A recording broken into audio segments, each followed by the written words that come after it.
the idea is that we take Hebrew words and we convert them to pictures, and then it's like story language or picture language. Okay, that is linguistically bunk.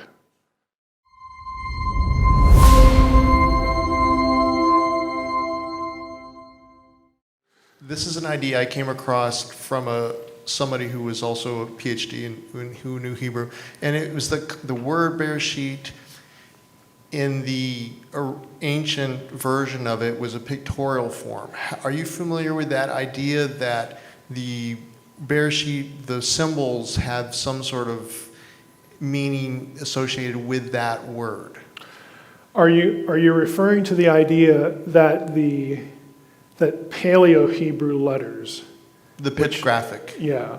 I don't think there's any merit to a pictographic meaning of the letters. That's not clearly stated. Hebrew has, the original version was more pictographic than... Let me see if I can get I'll try to come up with a quick Google image here.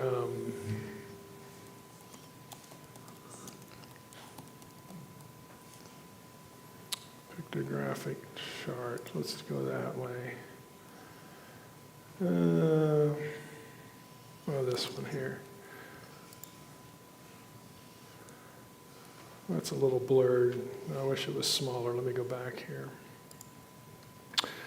Okay, here's what you're talking about, moving from left to right. So this is Aleph. Aleph, the Hebrew alphabet ultimately derives from pictographic symbols from Egypt. Okay?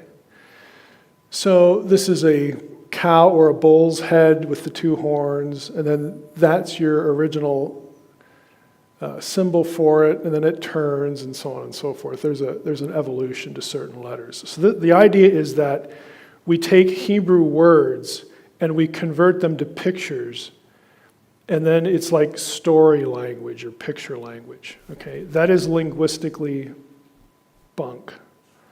Okay.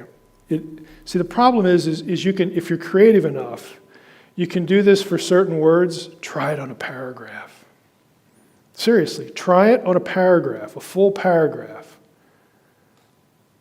You know, first of all, you'd have to ask, if you're in the middle of it, struggling through to create the story from the pictures, you might want to ask yourself, why am I doing this? Because it's a language, I could just read it. Okay, unfortunately, the answer to that question is the belief that there's a mystical meaning underneath the language.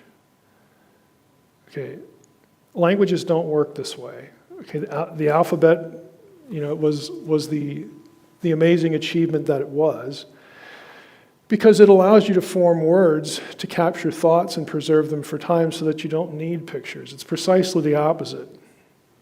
You don't need pictures. You don't need people to guess at what the picture string meant. You can tell them by using words. And you're using words that are spoken, and you've just codified the verbal, the oral, the oral and oral language into an alphabet so that it's preserved, just like you were having a conversation.